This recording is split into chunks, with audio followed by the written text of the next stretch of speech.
bien, comme d'habitude. Vous l'avez vu du coup au titre de la vidéo, aujourd'hui on se retrouve pour la traditionnelle vidéo des livres à paraître, donc courant novembre, le mois en cours. Forcément il y en a déjà certains qui sont sortis vu qu'on est à la moitié du mois, d'autres qui vont seulement arriver, mais voilà, vous savez que tous les mois je fais un petit récap de... Enfin, je visionne ce qui m'intéresse du coup pour ce mois-là, ceux que du coup je vais ajouter à ma wishlist, ceux que du coup j'ai précommandés qui sont arrivés et que j'ai déjà ici, que je vais vous montrer aussi, et j'en ai mis 10 je pense en tout, toujours plus ou moins ça. Dont un qui moi ne m'intéresse pas personnellement, mais je pense qu'il pouvait suffisamment vous intéresser pour que j'en parle ici. Donc voilà, on va attaquer tout de suite avec le premier. C'est celui-ci, donc Souveraine, le tome 2, qui est sorti donc le 1er novembre. Le tome 1 est toujours dans ma wishlist, comme d'habitude j'attends que les 3 sortent pour les lire, mais ils font très très envie. Et donc si je peux vous dire donc la date de sortie ici du 1er novembre, je ne vais pas vous lire par contre le résumé de ce tome 2, mais plutôt celui du tome 1. Ça me semble plus simple quand c'est des suites pour pas spoiler. Et donc pour le tome 1, on nous disait: depuis leur naissance, l'impératrice Margaro façonne ses filles. Éduquées dans l'art du mensonge, de la séduction et de la manipulation, Sophronia, Daphné et Béatrix sont des armes qui n'ont qu'un objectif: pousser le royaume de Témarin, Frive et Célaria à la guerre pour que leur mère puisse devenir souveraine du continent. Envoyées en territoire hostile pour épouser des héritiers en monarchie voisine, les 3 sœurs vont prendre des chemins différents pour tenter de survivre et tracer leur propre destinée. Ça me faisait hyper envie. Donc celui-là était sorti en mars 2022. Parce que voilà, c'est des jeux de pouvoir, ça a l'air d'être des personnages avec des caractères très forts, badass, etc. À mon avis, au niveau psychologie, j'espère que c'est un minimum aussi travaillé pour juste l'évolution, que ce ne soit pas juste des machines à tuer, voilà, qu'il y ait une évolution par rapport à ça. De voir quels seront les axes différents suivant les filles, suivant les royaumes qu'il y aura du coup à découvrir, etc. Et donc il me faisait très envie, et les retours que j'avais lus étaient très bons. Je pense qu'il avait été sélectionné dans le PLIB, si je dis pas de bêtises. Et voilà, donc ici il y a le tome 2 sur 3 sur 2. Je viens de voir, ici je regarde Babelio, et je viens de voir tome 2 sur 2, donc en vrai il y a moyen que je les achète d'ici peu, en fait. Je vais quand même aller vérifier ça après sur d'autres sites, mais du coup ici on me dit D sur 2. Voilà, je pense que c'est une trilogie, mais visiblement non. Donc bonne nouvelle. Puis, hop, un second tome 2, c'est celui-ci. Donc il s'agit de Absolu, le tome 2, Les Effacés, de Margot Dessen. Et je vous en avais parlé il n'y a pas très longtemps dans ma vidéo des Aliénales. Puisqu'on l'avait rencontré en dédicace avec Margot et Laura.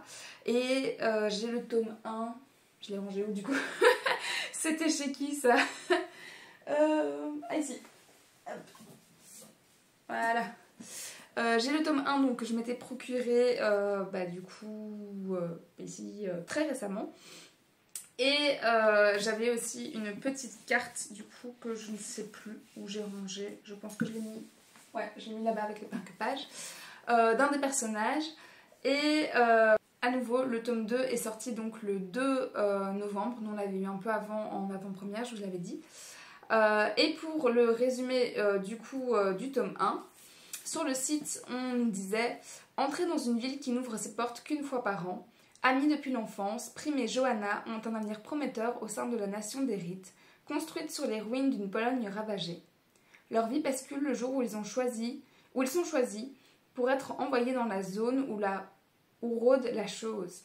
Les mobilisés n'ont qu'une mission: vaincre la plus dangereuse créature jamais créée par l'homme ou mourir en essayant. 19 générations ont franchi les portes de la zone, personne n'en est jamais ressorti. Pour Prime et Johanna, c'est un grand honneur, un sentiment que ne partage pas Edward, persuadé que ses talents de linguiste ne lui seront pas utiles de l'autre côté du mur. Leur arrivée tumultueuse dans la zone lui donne raison. Entre guerre de territoire et phénomènes de plus en plus étranges, la zone est un lieu de non-droit. À l'intérieur de ce mur, le monstre n'est peut-être pas celui qu'on croit. Et je vois des retours absolument excellents déjà sur ce tome 1. Et je commence à voir apparaître du coup les premiers retours sur le tome 2 qui visiblement est du même acabit, au même niveau, la même hauteur. Et voilà, et que enfin, ici il est coté 4,8 sur 5. Je n'ai plus la note sous les yeux sur Livre Addict, mais c'était aussi, je pense, un bon 17 de moyenne. Enfin bref, c'est un très très bon livre visiblement, et il me fait vraiment envie parce qu'en ce moment il n'y a plus trop de dystopie, et j'attends trop que celle-ci soit terminée parce qu'elle me fait envie plus qu'aucune autre, je vous l'avais dit. Et voilà, et clairement depuis que Margot de Des livres plein les yeux m'en a parlé à nouveau, l'envie est revenue au centuple. Depuis qu'on du coup, on a rencontré Margot Dessen, pareil, elle avait l'air très chouette.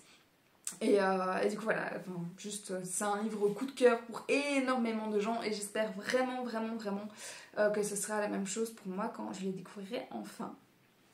Ensuite, ce qui sort aussi le 2 novembre, il s'agit de l'intégrale de Steam Seller, qui est sublime. Il est magnifique, déjà il est tout brillant, donc moi rien que pour ça je suis hyper bon public. C'est, j'ai pas, enfin celui-là est déjà grand, mais que vous ayez une idée, il est juste énorme, du coup même en hauteur, en largeur, en tout ce que vous voulez. C'est vraiment une, une brique, c'est un monstre dans ma bibliothèque, il dépasse tous les autres. La couverture est sublime, la dorure est sublime, l'intérieur, je vais essayer de vous montrer du coup. Mais il y a quelques petits dessins, etc. en plus de ceci. Et pareil, c'est juste magnifique. On a des petites photos de l'équipage, même à plusieurs endroits. Enfin voilà, je ne les retrouve pas, mais du coup, ça brille de mille feux. Vous le savez, il a vraiment frôlé le coup de cœur pour la trilogie de base. Vous ne la voyez pas, je pense. Elle est où? Ah si, elle est là-bas.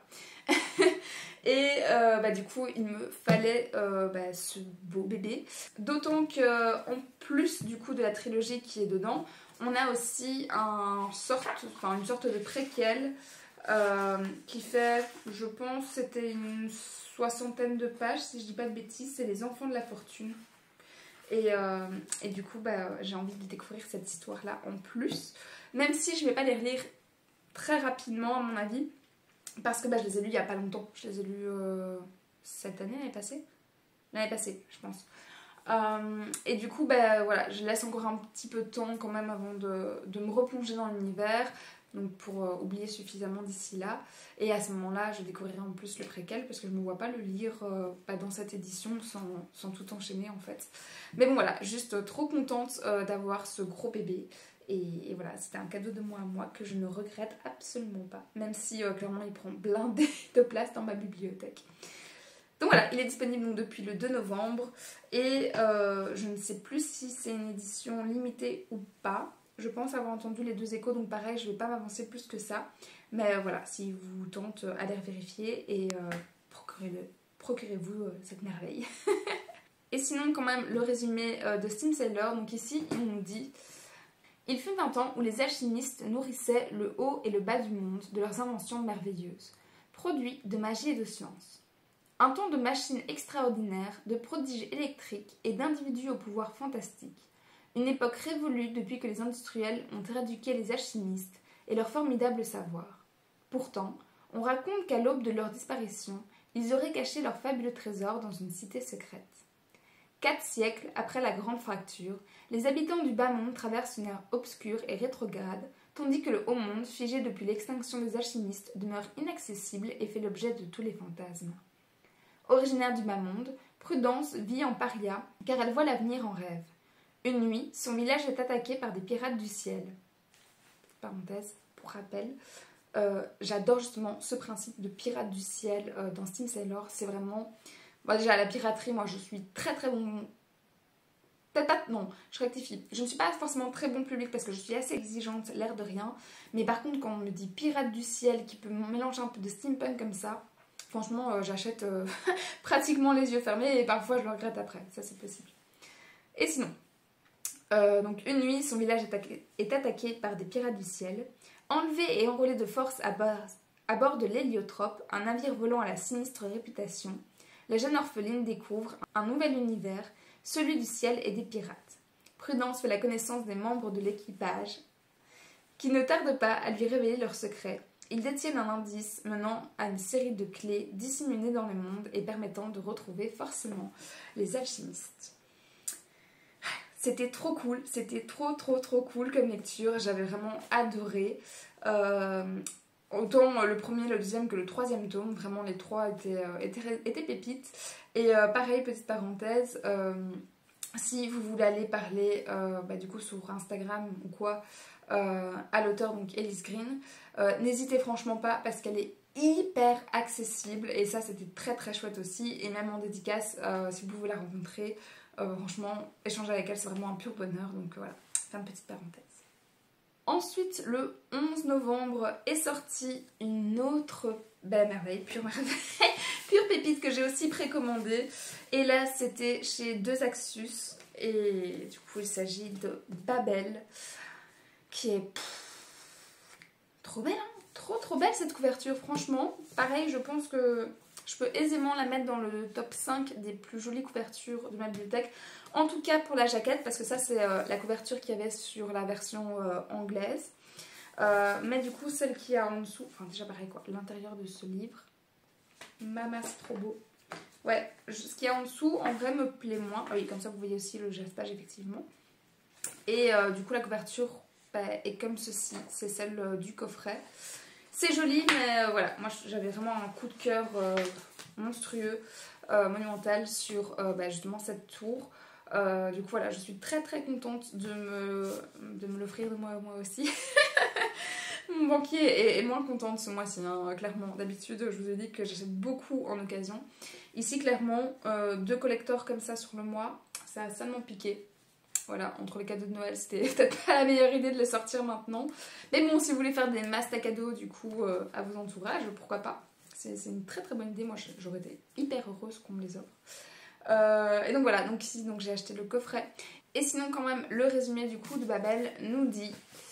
Tradutore, je pense, traditor, un acte de traduction est toujours un acte de trahison.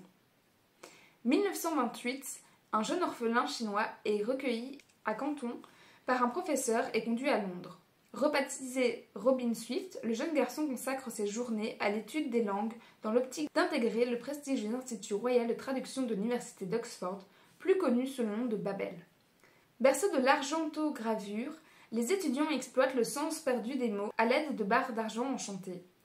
Dès ses premiers jours à Oxford, Robin prend conscience que ses travaux confèrent à l'Empire britannique une puissance inégalée et servent sa soif de colonisation au détriment des classes défavorisées de la société et de ses territoires. Servir Babel revient donc à trahir sa patrie d'origine. Peut-il espérer changer Babel de l'intérieur ou devra-t-il sacrifier ses rêves pour faire tomber cette institution ? C'est un résumé très prometteur, vraiment qui annonce énormément de choses, énormément de sujets intéressants à mon avis. J'ai vraiment hâte de me plonger dedans. Et comme cette semaine en fait je termine mes lectures du Pumpkin. J'ai vu que la vidéo du Cold Winter allait bientôt arriver aussi. Donc clairement lui je vais l'intégrer à mon Cold Winter, c'est sûr et certain, il me fait envie de fou. et donc voilà, j'ai vraiment hâte parce que ça par contre j'ai pas encore vu énormément de retours dessus. Et je vous avoue comme c'est chez Deux Axus, j'ai un peu peur en fait. Ouais, j'ai un peu peur de la traduction parce que je viens d'avoir la blague avec un livre que j'ai abandonné, c'était Cache-Cache Mortel. Je vous en parlerai dans mes lectures du mois, donc dans la prochaine vidéo. Mais donc voilà, donc, il y a encore un gros souci de Deux Axus là-dessus. J'espère vraiment du plus profond de mon cœur que ce ne sera pas le cas avec ce bébé. Parce qu'il annonce du lourd, du très lourd, que les retours, en tout cas anglais, étaient juste pareil monstrueux. Et j'espère qu'il sera du même niveau, très sincèrement. Je pars pas confiante, hein. Je pars pas confiante du tout et pourtant très envieuse. Donc ouais, la chute pourrait faire très mal à mon avis. Donc je croise tout ce que je peux, croiser les doigts pour moi aussi et pour vous aussi. Pour que voilà, il n'y ait pas cette malédiction des Axus.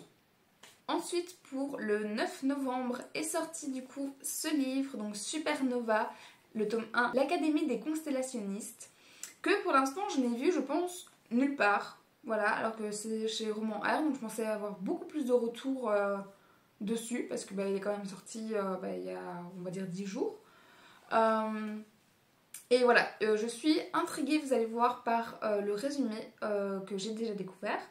Mais en même temps, voilà, je le mets dans ma wishlist, mais j'attends d'avoir ses retours pour voir si vraiment il vaut le coup ou pas. Parce que je sais pas si je vais accrocher de fou ou juste en fait complètement passer à côté. Donc voilà, je suis pas sûre et certain que je vais me le procurer. Mais il a eu le mérite du titiller ma petite curiosité comme ça. Par ce résumé que je vais vous lire. Et donc on nous dit: la vie de Cassiopée Harmon, 18 ans, bascule lorsqu'elle découvre que ses parents biologiques l'ont abandonnée à la naissance et qu'elle appartient au peuple des constellationnistes, des êtres dotés de pouvoirs qu'ils tirent des constellations du zodiaque. Jusque-là, ça tient en route. À une existence solitaire et frustrante succède un quotidien éprouvant mais palpitant lorsqu'elle intègre la prestigieuse Académie de Londres afin de maîtriser son don. En quête de ses origines, soutenue par de nouvelles amitiés, elle devra tout apprendre de ce monde mystérieux dont l'équilibre est menacé par l'avènement prophétique d'une constellationniste hors du commun, la supernova. Voilà, c'est clairement le côté constellation, hein, pour pas répéter, qui m'a interpellée. Ouais, je pense que ça peut bien matcher le côté justement étoile, magie, des pouvoirs qui seraient tirés de là-bas, etc. Je sais pas, en fait ça me fait penser un peu au Chevalier du Zodiaque, je sais pas si vous avez connu quand vous étiez enfant. Juste pour l'idée de où viennent les pouvoirs. Après le reste, je pense que ça, oui, globalement différent. Mais ouais, je sais pas, il y a un petit côté nostalgie. Je me suis dit, ah ouais, c'est cool, on n'exploite pas assez cette idée-là. Et du coup, ici, c'est un premier roman qui a été, je vois, gagné pour un concours TikTok. Voilà, pour les collections R. Donc, à voir. Pareil, ça c'est une pastille, moi ça a plus tendance à me rebuter que vraiment, pareil, me convaincre. Mais bon, voilà, passons. Donc voilà, j'attends clairement les prochains retours dessus. Si vous l'avez déjà lu, si vous avez eu des retours, etc. Pareil, n'hésitez pas à le dire dans les commentaires. Parce que pour l'instant, c'est un peu le calme plat par rapport à ça. Et que voilà, clairement, c'est le genre de livre que je n'attendais pas. Et qu'une fois je lis le résumé, je me dis, oh, on pourrait franchement faire quelque chose de bien avec ça. Donc, à voir si je lui laisse sa chance ou pas, on verra par la suite. Ensuite, va seulement sortir le 22 novembre ce troisième livre de Chère Mamie, qui s'appelle Chère Mamie, tu vas rire. Et donc c'est le troisième de cette collection-ci. En fait, donc de Virginie Macri, on avait Chère Mamie en premier, puis on a eu Chère Mamie au pays du confinement, je pense que ça s'appelait. Et maintenant, donc on a Chère Mamie, tu vas rire. Et c'est à chaque fois, en fait, si vous voulez, je vous montre avec celui-ci. Je ne sais plus comment elle s'appelle. Ginny.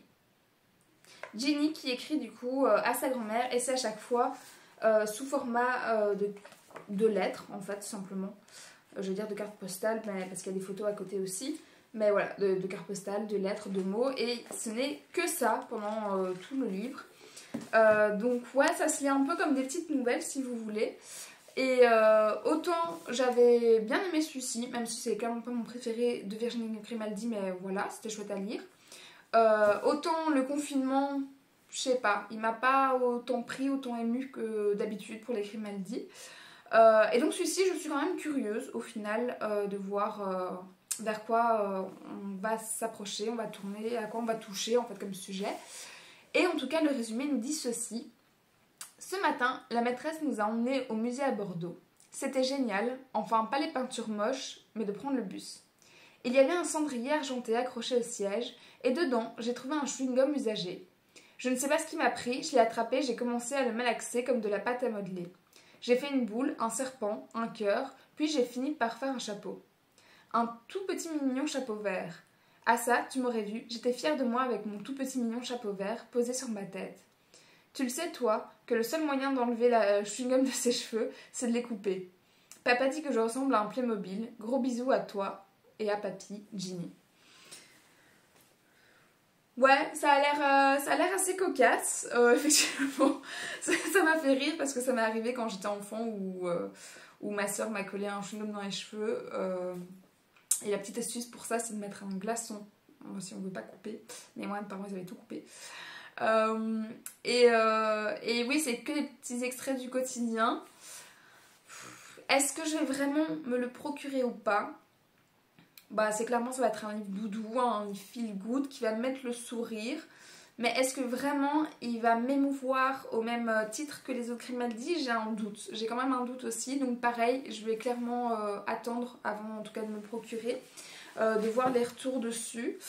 Et puis on verra. Ou alors si je le trouve en occasion pour 3 fois rien, il y a moyen que pareil je me le procure aussi. Parce que le tome 1 et 2 ici, je ne les ai pas achetés moi-même. C'était Pauline de Pauline Booktube qui me les avait très gentiment offert pour mon anniversaire quand on s'était revus. Ça m'avait vraiment surpris.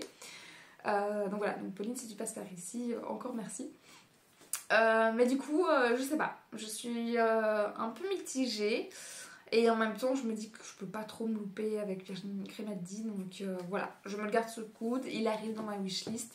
Et puis je verrai bien ce que j'en fais après.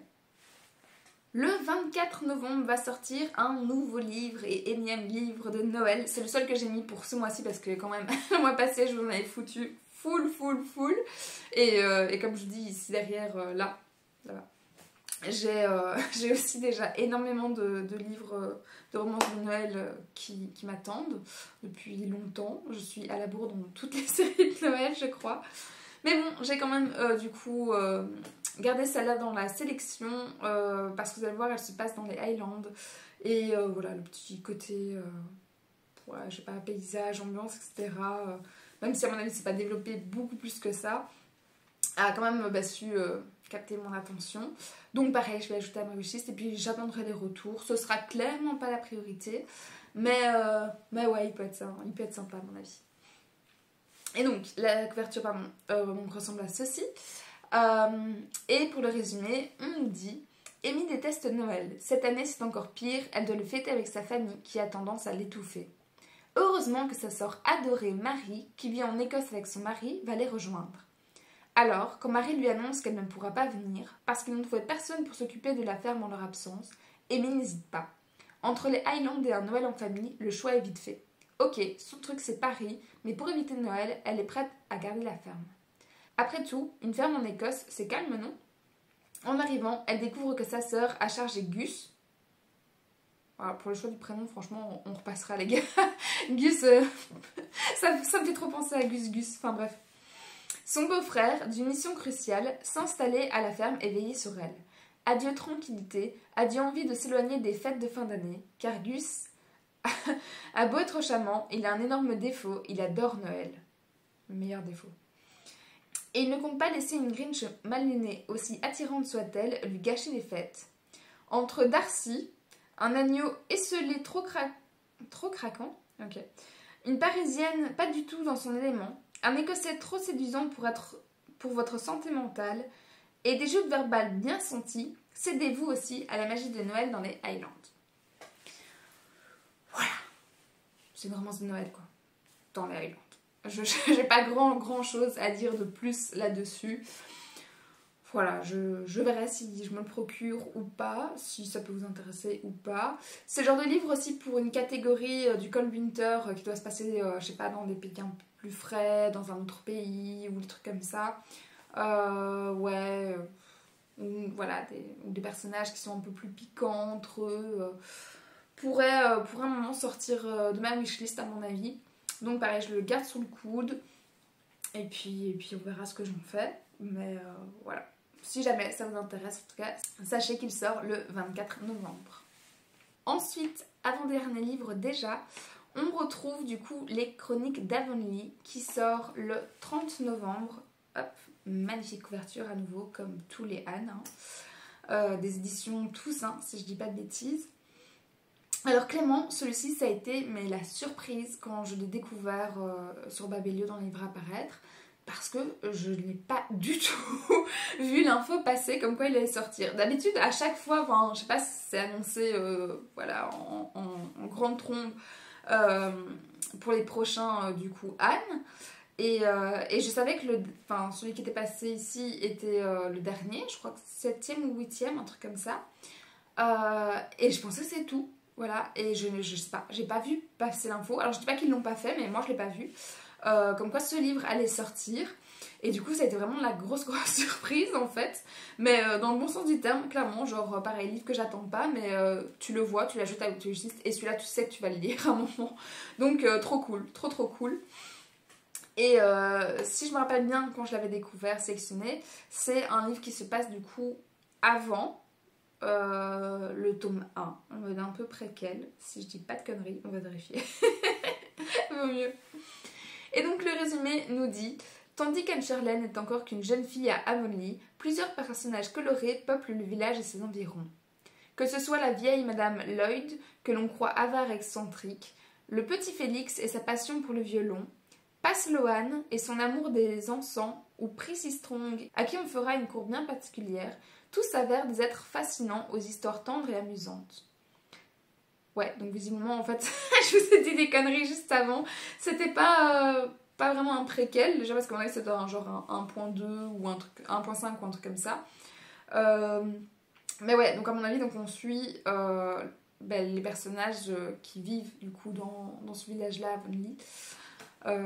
Et puis, ah non, en fait, voilà. Ah, je suis un peu déçue. Je suis un peu déçue. En vrai, je vais voir quand j'aurai tout terminé si je l'achète ou pas. À mon avis, ça a plus joué à ça. Mais bref, ici on nous dit aussi: ponctué d'anecdotes cocasses et de grands événements de la vie, révélant des secrets intimes et des vérités insoupçonnées, Chronique d'Avonlea présente 27 histoires captivantes qui dévoilent la richesse humaine de cette petite communauté. Enfin, 27 c'est énorme par contre. Là, on se fout pas de notre gueule. Des chroniques qu'il fait bon lire pour replonger au cœur de l'univers d'Anne et redécouvrir l'écriture romantique de Lucy Maud Montgomery. Bon bah du coup, ouais, je sais pas, c'est un peu les montagnes russes, vous voyez ici. Est-ce que vraiment il va m'intéresser ou pas? Il y a certains personnages que je connais déjà, mais là j'en suis jamais qu'au tome 1, donc j'en connais pas encore beaucoup. Si je m'attache à l'un ou l'autre, il y a moyen que je l'achète, ouais. Oh ouais, clairement. Et puis bah, ça compléterait toute la collection, ce serait cool aussi, même si c'est un peu un hors-série. Mais là où je suis un peu étonnée, c'est que l'auteur, donc Lucy Maud Montgomery, je savais pas du tout qu'elle avait écrit en fait ce livre-là. Ah si, c'est quand même d'elle. Et du coup, ici on les a résumés, j'ai d'abord cru que, pareil, que c'était un livre qu'on avait rajouté par la suite et pas qui datait de l'époque. Donc, ouais, non, ça peut quand même bien donner. À voir. Voilà, c'est clairement c'est la surprise du jour. Donc je verrai, je verrai ce que j'en fais, mais à mon avis, c'est quand même un plus au final. Il y a moyen, je pense que je vais être bon public. Voilà. Et on est déjà au dernier livre. J'ai l'impression que ça passe vite aujourd'hui. Peut-être que je dis des conneries, mais j'ai l'impression. Il s'agit donc d'une BD, c'est celle-ci. Le Gardien des Cités Perdues, le tome 1, qui sort aussi le 30 novembre. Et voilà, je pense que là j'ai déjà tout dit en fait. Gardien des Cités Perdues, vous connaissez normalement. Donc je pense que tout est déjà dit. Gardien des Cités Perdues, BD, adaptation. Bon, voilà. Je n'ai pas lu Les Gardiens des Cités Perdues, donc c'est ce livre-ci que je mets juste pour vous. Je l'avais en fait dans ma bibliothèque, j'en avais déjà même plusieurs que j'avais trouvé en occasion. Et en fait, la série a été tellement traînée et tirée en longueur que mon envie s'est clairement étiolée au fil du temps. D'autant que c'était un jeunesse, et de ce que je sais quand même assez jeunesse. Donc voilà, en fait mon envie est juste partie, et en fait j'ai tout revendu exactement au prix où j'avais acheté, donc voilà, ça n'a rien changé. Mais voilà, il a quand même connu son petit succès, rencontré son petit public cible, et à mon avis c'est pour ça que ça a suffisamment marché pour que ils en fassent une BD maintenant. Donc voilà, donc si ça vous tente, l'info est lâchée.